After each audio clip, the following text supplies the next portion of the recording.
many layers to boxing, man, but we ain't gonna hold y'all too much. We're gonna move on to the next connector with. Fellas, connector with. T.O. health scare makes you look at his loss against Kambosos differently. Go ahead, Q. Hell no. Hell no, don't make me look at it different. Let me tell you something.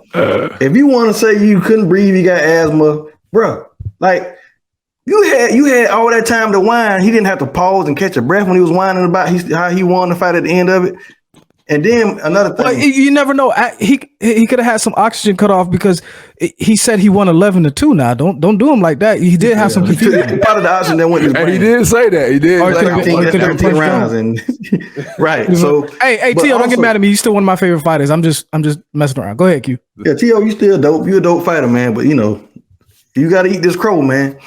So, and the same energy he had. The same energy that he had with Lomachenko when Lomachenko lost. You said Wilder was a bitch. Own up to your loss. You know what I'm saying? Like, yeah, man, I'm just had the same energy right now. Right. I can't talk too much trash though. I love T.O. He's slowly become one of my favorite fighters. So go ahead. If you done, Q, go ahead. What you got? Oh, JD? I'm done. For me, nah, man. It's a whiff too. I really don't put much stock into. I do believe he was injured. I do believe he suffered from injuries. But I sort of look at that whole scenario as, you know, him having gone into the fight with possibly an injury from sparring. And then when you get beat-back like that with Kambosos, yeah, it's going to jack you up even worse than just like a little sliver in your esophagus that they say could have possibly, you know, been the trigger. But I think for me, more Kambosos punched him in the throat too?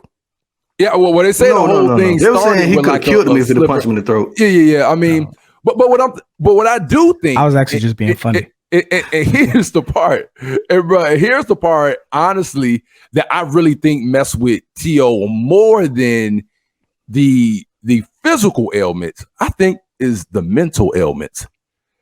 Teofimo Lopez, when you look at the things that were going on in his life, I really don't see how he really was honestly in a good space when it came to this fight. When you look at the separation from his wife, them having the young son, him being down to some of his last dollars, you know, in the bank account. When you look at the mental health issues that he had as far as having thoughts of self-harm due to all the stress and the beef between his family and his wife and all that drama and that circus that was going on.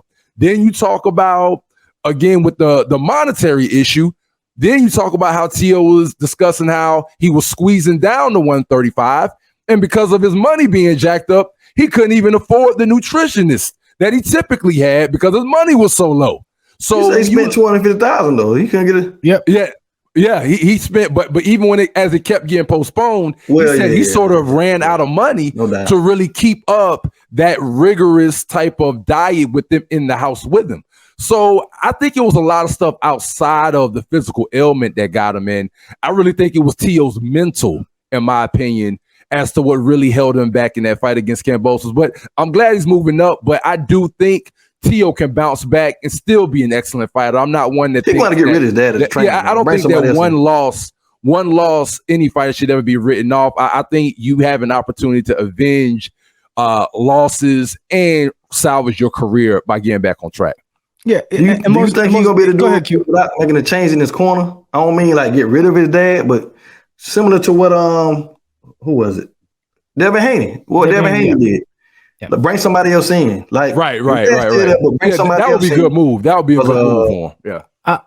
I'm gonna say this. You know, and that was the first thing I thought of when I saw T.O. get knocked down. I was like, he didn't react like not T.O. I grown to be like, this is one of my favorite fights. He wasn't that T.O.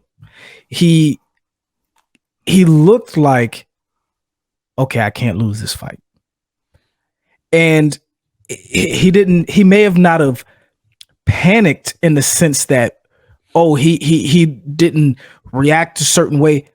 It didn't look like he was thinking in the ring.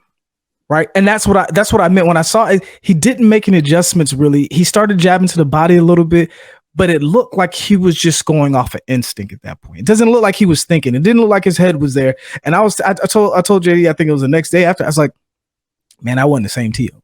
You know, that wasn't not, and credit to Kambosos. I'm not taking anything away from Kambosos, because you got to be a talented fighter to beat a great fighter like Tio on his off night, right? You can't just be some Joe Schmo and come in there and beat Tio. You got to be a good boxer. Like George Kambosos got the goods. But I'm just saying, I told, you know, and I'll say this, and I'll tell you about it. Listen, that was not the best version of Tio we could see that night, right? That I didn't believe that, but at the same point in time, what you were saying, Q, no, he has to get a completely new team. And we're going to extend this connector with, and I apologize, but I have to say this, you know, I understand, like, we all have fathers and we all have family. The pressure that young man is under, I don't think a lot of people read the story. I think it was after he won his first title against Comey, or was a defense or whatnot. He had a panic attack. This dude suffers from anxiety, and his team, his family, is not a great support system. You can't. Sometimes it's okay to mix family and business. This is not one of those cases. He can't have his. He can, because that's his father and family first. But if you're chasing the bag and you're the young man that's carrying the team, you got to have a better team. Care of your whole family. Yeah, you got to have a better team. You're the cash cow. You got to have a better team in your corner. Doesn't mean you don't love your dad, but you got to part ways, and really, really, really, because anybody who thought it was a good idea to hold on when you got the WBC franchise belt, and we'll get into this in the last connector with, that basically gives you the right to fight anybody you want to, anywhere, anytime, any place, and your team thought it was a good idea for you to spend $250,000 to defend some belts that nobody really cared about. People cared about Tio more than they cared about the belts. Tio was getting to that point to fight a guy nobody had really heard of, to stay at 135. Nothing was smart about that. You spent $250,000 to stay at a weight you shouldn't be at, to fight a guy nobody heard of, to lose. Whoever on your team thought that was a good idea needs to be fired. So with that being said, I hope I didn't really offend nobody. If I did, I don't care. Y'all watching, so we appreciate the hate just like we appreciate the love. So moving on to